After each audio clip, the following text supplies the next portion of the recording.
So welcome back. You'll notice that we have a little bit of a different format this week. We did plan to have an interview. Unfortunately, scheduling just got in the way and that unfortunately fell through. But we still have a little bit of an interview. What we wanted to do was a little recap. So if you're not familiar, this is Renee. I guess over here, this is Renee.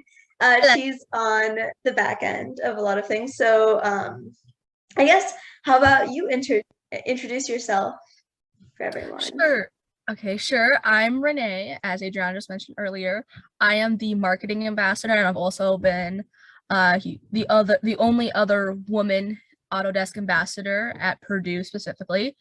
And we essentially, I love how I'm blanking out right now. I did a lot of the posting, and I was at all the CAD demos for like talking purposes, I guess. So a lot of things I did was our social media posts on LinkedIn and Instagram, and highlight different people, like made a little thing about the teasers for these videos, and overall just watch the videos and see what was happening. So I was more of a behind the scenes person and just like making sure people was attending everything. And I focused on the marketing aspect of it. And so that's me. And Adrian, do you have to introduce yourself, or does everyone familiar with you? I don't know. I guess I should. So yeah, because I don't think I've ever introduced myself formally, even though we do have some maybe posts on me. So my name is Adriana Watson. I am an undergraduate student at Purdue. I'm studying robotics engineering tech and mechatronics engineering tech with a minor in electrical engineering technology. I've been using, I started off with like AutoCAD 2016, and I've been using AutoCAD products since, high school, and even middle school was really when I started off with that, and just kind of instantly fell in love with the idea of making things and not really having limitations, like physical limitations, on what you can create. So it's really cool to be working with the brand that sort of was a huge part of my engineering career. So the first thing we wanted to talk about today was why we had the idea to do this month, and sort of what inspired the events that we started. So Renee, do you want to kick us off here? Sure, I'll do a little starter. So we kind of wanted to do something a little fun to get more engagement with the students here at Purdue. And ideally is eventually, since we got such good engagement this month, we're going to make it bigger and try to incorporate more students across more campuses in other years, in years to come. But right now we kind of wanted to just get a better engagement with the students. And something that was really important to us was Women's Month. We're both women. One of our bosses is a woman who's amazing, and we were like, let's do this, let's figure out how can we use is it International Women's Month, or is it just national? It's just Women's History Month. I think it's just Women's History Month. Okay, for Women's History Month, Yeah. We want to do something fun and just get like change things up a bit. So learning about some of the materials that or inventions that women have made that like we might not know about, like the coffee filter that we just did the other day was invented by a woman. And what was the other one? Like another one. Oh, there are so many things that have been invented. One of the things, a couple of the things that we were considering for doing demos or things like that didn't quite make the cut because they didn't work into the sort of curriculum, was like dishwashers were invented originally by a woman. Just a lot of household goods, which I think drives a really good point home, which is like women have always been innovators and inventors and engineers, even when they didn't have any representation in that field, because they were just solving their everyday problems. And now that women have sort of moved beyond the household as their main focus, they have an opportunity to solve problems that are not just their personal problems, but bigger problems as well. So yeah. That's very true. And that's also why we brought in people. We had interviews with people who had opinions on this change that was going on to the innovation of women in STEM fields. Like we interviewed Dr. Vostral, and a few people in industry, so we could see what was going on in the current workforce with the women in STEM, and how this new innovation, how these women are now using their innovative minds to make new inventions for the future, and how that's affecting the current world and the future thereon. Yeah. So going to the interviews, which I think were like part of probably the most impactful, at least for me. I think we should just go through each of those and talk a bit about some of the key takeaways. Obviously, all of those are going to be linked down below. I really encourage you to watch all of them. They're super worthwhile, but had some really heavy hitting moments, and I think in every single one of those. So we kicked off the month with Dr. Vostral. She's a professor here at Purdue. Funny story, she's actually on sabbatical, and we managed to convince her to pull away from the sabbatical briefly and talk about that. So I'm really grateful that she, took the time to talk with me, because she absolutely didn't have to. And her, I would be interested in what you think, Renee, because what she talks about is really impactful for me personally, because I've had a lot of cognitive dissonance regarding taking up space in the engineering field, and having a lot of imposter syndrome, feeling like I might have just been let into this field because I'm a woman and because people want to play the numbers game. And having her talk about, like, first of all, like, women generally speaking can are just as good at engineering as men. Obviously, everybody has personal differences, but there's no distinction there. And second of all, there is a reason that diversity is really important in these fields. And it's not just a sort of like, oh, we just need representation. The world is genuinely a better place, even if you're just looking at just for women, which make up 50% of the global population, if not slightly more. The world is a better place if we do have that diversity, because we can really speak to those people as well and represent them. What did you get? I agree. I actually love Dr. Vostral's. Dr. Vostral's interview was my favorite of all time. I remember watching it right before I got on my plane. It was my favorite thing, because I also suffer from imposter syndrome. I think I only got into because I'm a woman. Makes sense in my mind. Mm-hmm. And the diversity thing is so funny. Not funny, but it's so interesting, because I always think about it like, oh, we're in this game now because you need diversity, because you need the numbers. I have an aunt who works in a company, and that's actually how it works, where she's like, I can't fire certain people who aren't doing their job properly because we have to keep the numbers at a certain thing. Mm-hmm. And so I've always had that mentality of like, oh, I am just there to keep the numbers correct, showing we do have diversity, but there's no real ones. And watching that interview really opened my eyes to a lot of things that I wasn't aware of, like the seatbelts. Yeah, I remember talking about the seatbelts. That like really shocked me. I was like, you're right. Because if you haven't watched the interview, essentially seatbelts were designed by men for men, and not for women and small children. So when if you got into a car accident, seatbelts aren't as useful or as helpful for a small child or for a woman as it would be for a man. Is that my correct interpretation of it? Yeah, so legally, only the powers that be only require you to use male crash test dummies in seatbelt testing. They do have female crash test dummies, and I'm sure pregnant crash test dummies exist probably somewhere, but they aren't required by law to test vehicles and the seatbelts with those instead, which ultimately causes a lot of issues. Yeah, and it brought up the main point of why diversity is so important, because you need that other person's opinion and thoughts to really show what a problem is. Like, there are times where sometimes I'll be telling a story and someone won't realize that they don't have that same problem, and it might be because I'm a woman, it might be because I'm white, it might be because of how I look. Like, we don't know why I have a different story or different experience than someone else, but either way, I had a different experience compared to maybe a typical male or any other person, maybe compared to an African American. But either way, it's the idea that we need to have that diversity, so that way we could grow and make sure everyone's included, because safety is really important, number one, and just for everyday usage. Right now, I'm working on a project for my schooling, and for the visually impaired, and you don't think about the problems of others until you have to really think about it. Like, how are people who are blind using computers when we're in a whole digital world, visually impaired. How is that working for those who have disabilities, like specifically with visual impairments, like to use when your entire world is now on a screen that they can't see? Like, and that's just one example of many, but it's so insane. Like, you don't think about how you need now someone who's experienced that to tell you we need someone to fix this or to adapt it so everyone can use it.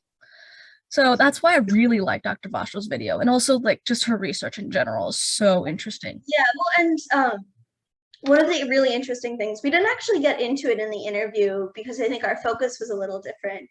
But one of Dr. Vostral's primary subjects of research is like menstruation and menstrual cycles and all of the things that kind of surround that. And first of all, there's like this weird stigma about talking about it, which is I agree.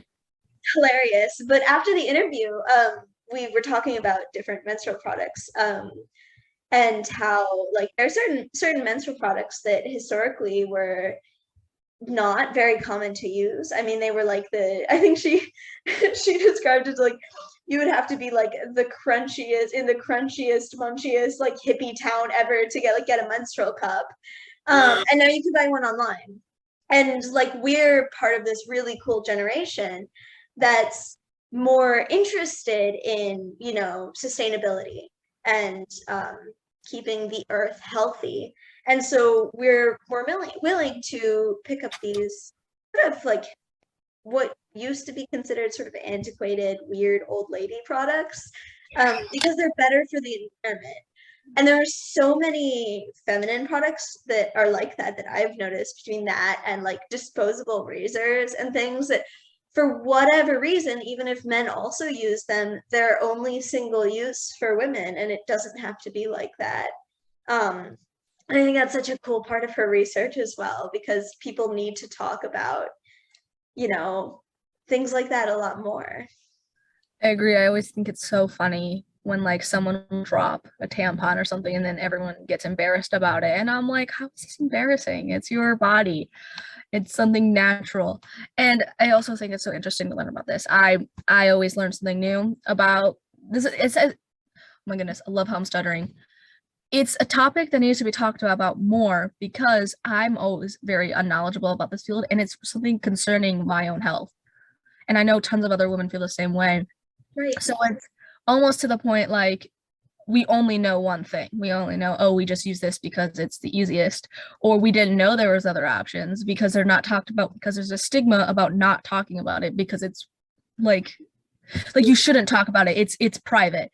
And it's like, if you don't talk about it, then it could lead to something going wrong or just having more problems in the future. And with the sustainability issue that you brought up, that's a really good thing. I only recently got introduced to new like products that are reusable, which I didn't know about for years. My mom just recently got introduced to them too. Like everyone I know recently, like, but they've been around for so long, and tons of us only learning about it now. It's interesting. It just shows that there are topics that are weird and hard to discuss, but need to be. And it shows how in industry or in just public in general, certain topics should be talked about, even if it makes you uncomfortable a little bit. Yeah, exactly. Well, and I think it also points to, which kind of transitions us into the interview with Gaby. It kind of points to the public ability to change something. This is something Dr. Vostral talked about as well. But we, as like a body of people, really do have the ability to change things. And I think the environmental movement, especially the recent environmental movement, is really indicative of that, right? Where we're raising the standards for what we expect from companies when it comes to being environmentally friendly. We're changing things about the food industry that were never sustainable, that people just accepted in the past. And we're making everybody just more conscious of how their opinions affect the world, it's really cool to be part of that generation. And I'm excited to see what the future holds in that end. I agree. We're at the point right now where we really do need to take a step and focusing on that sustainability because we are running out of time. We're now at the point where it's like, oh, that's a futures problem. We're at the point where it's like, this is now our problem. And I think it's so interesting how we are coming up with so many innovative ways to try and handle this. So like I'm like renewable energy is one. I'm trying to think about if Gabby mentioned something relating to this because I can't remember off the top of my head. Yeah, my thought process more so was, so Gabby's background before she worked with Autodesk, she worked with sustainable energy, and then briefly non-sustainable energy, which I think she referred to as not soul sucking, but but something with similar effect, which I can see that, right? You work for forever doing something where you feel like you're at least working towards doing good, and then you go to the other side and you're like, oh. But one of our biggest takeaways, it was our quote for her, was effectively don't be a martyr and don't feel obliged to stay in a company that doesn't align with your morals and your ethics. And I think we're seeing more and more now people willing to do that, people willing to leave companies who refuse to follow the morals that they want to empower. That's very true. It is a big trend that's going on right now. From the business college, so I get to know a lot about business stats and corporate world. Something that's really taught in our classes now is to make sure the company you're looking at aligns with who you are as a person, because if you're going to be investing your time and money into a company, you better be willing to support what they're doing and what they stand for, because as they say, like, who you're working for now is like showing you who you are as a person. Yeah. And I would feel horrible knowing, like, if I worked for a company that was doing horrible things. And just overall, the idea of like what is the word, like our standard of how we should work, like we should have better like standards for what we expect in a normal job is also increasing, along with what we think our company should do. Right. I think that's really interesting with the newer generation. There's like, we want the company to do more for us. We want better opportunities. We want more, not necessarily opportunities, but because I just said that, we want more, not equality, but we want to get more out of this job than what the previous generation was getting. We want to be able to feel an impact. We want to be able to feel the benefits of working for a company, not just that we're slaving away to 9 to 5 in a desk every day. Yeah. Which is something I really love about this. The generation ahead of me and my generation and the generation upcoming definitely embody that. Yeah, absolutely. And I think companies are moving more towards that. I think, unfortunately, something that is also happening is we have a lot of companies kind of faking it until they make it, and sort of just to say, oh yeah, we're standing for this and we're totally green and yada yada yada. I mean, I don't want to demonize any company. Obviously, I only represent my own opinions here. But companies like Amazon, right, where they put like, oh yeah, cardboard is recyclable and we're making our packages recyclable. Yip-de-doo. When your entire company's focus is based off of shipping cheaply made products from other countries, very far distances, just so people can have their whatever as fast as possible, you know. I remember this is same concept but different company. Mm-hmm. I remember reading an article that Google, they like have benefits, but they're not technically real benefits. And I was like, what do you mean? And they were like, well, they serve 3 meals a day. You don't have to spend money on food when you work there. And I was like, that's really good. I was like, that's amazing. But apparently, like, how they get more out of it is they don't serve dinner until 6 or 7 at night, forcing you then to work now from 9 to 7 at night. So now you are getting benefits, but are you really getting benefits? And so Google has all these opportunities and great things that a great workplace has. However, it's taking you away from your home life and making you stay in an office more. So I was really think that was so interesting, was like, is this really a benefit? Mm-hmm. Or is this a company's way to get you to work more than what you should be working for? Right. Well, and then that's why I think people need to really, especially as people start making the transition out of college into a real job, there is so much more to a company than the starting salary. You should never ever pick a job based off of the salary that you're going to make. Because first of all, there are benefits, right? A company that pays less might give you more benefits. They might give better maternity leave. They might give men some amount of leave for childbirth or something like that, which is something all companies should do. Yeah. They might just give better retirement benefits, things like that. The other thing is they might have a better plan for being more sustainable and being more economically friendly and things like that, giving back to communities more. Another thing is that some companies, like, you might have a higher salary, but then what happens in times of crisis? Like, Yeah. we just on this pandemic, are you going to be, you do have a good salary now, but are you going to be let go in the minute something goes on? Or is your job confirmed? Like, or are you just another number? And I think that's really important that people look at not just the money aspect of it, but what's going on. Because what's your retirement plan? I know some companies have better retirement plans than others. How do you understand how that works? These are, like, of course, big things that play a big role throughout your life. And for a college student, that's very overwhelming to immediately, like, graduate, get your diploma, and then say, I have to now think about 50 years in the future. Is this sustaining me? Can, like, of course you might not be in that job for long, but, like, can it sustain you for the next few years? Because you're more than likely under a contract that keeps you there that long. So having to think about all those things is really stressful, but it's really important that people think about that and learn about why you need to think about that. Yeah, right. Well, and the other thing is, well, we were, I think yesterday or the day before was, I forget what the day is called. I think it's Transvisibility Day, something along those lines. And Autodesk celebrated a lot of people on LinkedIn for that. What? I've never heard of that. I don't think I saw it. I'm confused. Oh man. Yeah, I think there is just a day celebrating transgender people. Oh, okay. I thought you were saying, like almost like the word transparent, and I was like, there's a transparent day? Okay. That's every day. I thought there was a new day. Actually, that's not every day. That's the opposite.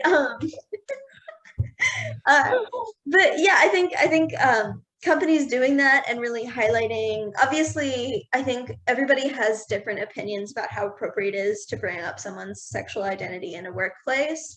And for the most part, like, yes, it's your business and all of that.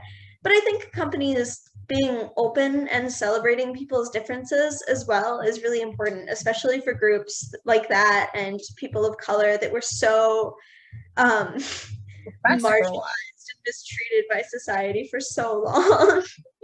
You know, it also just shows how the company has a welcoming environment, and an environment where people with differences can thrive in. Because if company's not open about this this very inclusive environment, then I don't know if I want to be a part of it. Like, you get what I mean? Like, I don't want, if I'm a person with a major difference than everyone else, I don't want to go to a company where it's going to be very clear that my difference is it makes others uncomfortable almost. I don't want to work in an environment like that. It's going to make me unhappy. Yeah. I would love to know that wherever I'm working is inclusive and is honoring those differences and seeing that we're not all the same, and that's cool. And that's something that we'd like to honor almost, because I'd love an environment like that. So yeah. I like when companies do that. Who cares if you, like, hiding it's not the greatest. I mean, just be open, and then you get more people from that difference to now come to your company. You now are attracting people because they're now realizing, oh, my difference is acknowledged and welcomed. So you're going to get more diversity and more people to come and just willingly invest more into your company and get better turnouts. Yeah, I think that's a great point. All right. Moving on then to our last interview was with Sue Griffith. Sue Griffith Smith, I believe. I hope that's right. The other thing that I noticed that I thought was kind of funny is I think both Gaby and Sue have either hyphenated names or they kept their maiden name in some way, which I think is an interesting thing. Really? Yeah. So Sue Smith kept her maiden name? I believe so, but we won't take guesses. Anyway, I think she was sort of the odd one out in these interviews because the interview itself was more so focused on diversity and engineering education and alternative education and things like that, rather than any specific differences. But it was a really cool one to have because at least when my background, I was always brought up really caring about the trades. And, you know, we were always taught that, like, the trades are a really honorable place to go, and you don't have to go to college if that doesn't make sense for you. Because a lot of people in my family are in the trades. So it's cool having someone representing both, in some ways, at least being an advocate for the trades, as well as technical school here to talk about things other than college, because we also need people with diverse education backgrounds to make a helpful, supportive engineering group. I agree wholeheartedly. My entire family is from the education spectrum, so we have a love of education, and I've always thought the trades were the most like respectable thing to go into, because it meant going on a path different from what most people were expecting. Like in my opinion, it was just as hard, or if not harder, than what the average path would be, because going into college, your life is basically planned out from that point. When you go into the trades, nothing's really planned. And I have a lot of friends who went into the trades, and I gave a speech at my graduation about you should go into the trades if college is not for you, because, you know, it's a respectable thing. And I think you should go for what's best for you. So going to community college and getting into a trade is such an interesting thing to do. And it's so much, you learn so much. You don't stare at a textbook all day. You get to learn a real skill and contribute to society in a unique way compared to like how I will be, where I will be sitting at a desk and looking at a computer screen, whereas someone who goes into the trades is going to go in and really fix something and make something better for the world to be, and make it spin faster maybe, or more efficiently.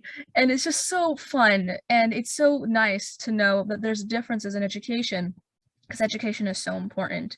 And so having a different education, as you said earlier, Gianna, that it brings about that diversity, but it also brings us so much similar, because now we have similar passions, but we just went about it different ways.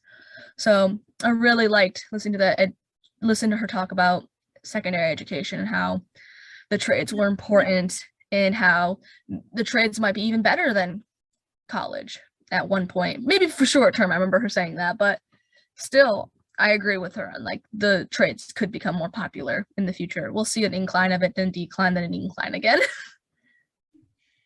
Yeah, no, I think that's all like really, really well said.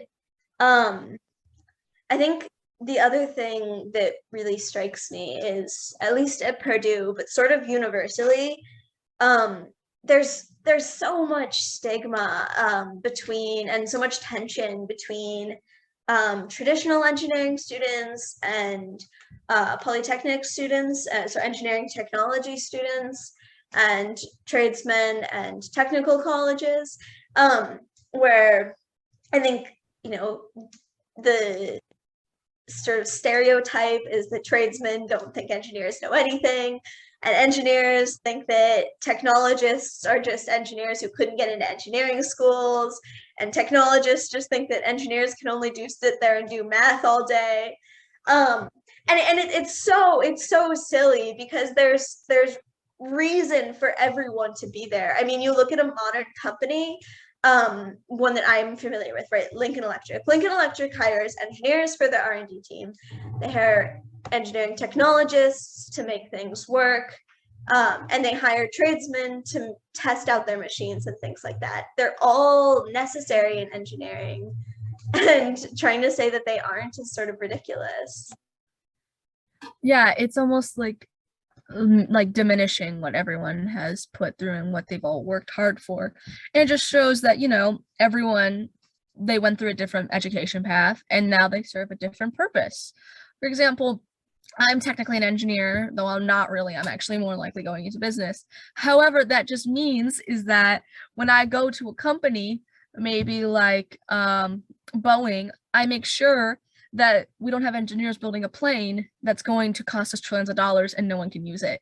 Because what's the point of building something that could change the world if we can't physically use it, or no one could use it because they made it so good that it's something that only the 1% could buy. So my job as a different, like, I have a different perspective from normal engineers. It's like I have to think about what the people can afford and how can I make sure that everyone gets this, something that the engineers innovated. Whereas engineers are thinking, what can I create to change the world? And so everyone's different education path just shows you have a different purpose or question to solve, and then you have a different answer to it. So that's something that I think, so like, as you mentioned earlier, from each of those different 4 education paths, that each had a different purpose and a question or answer that they needed to solve in the workforce. And it's unique. I don't know. That stigma just seems like someone trying to get bragging rights.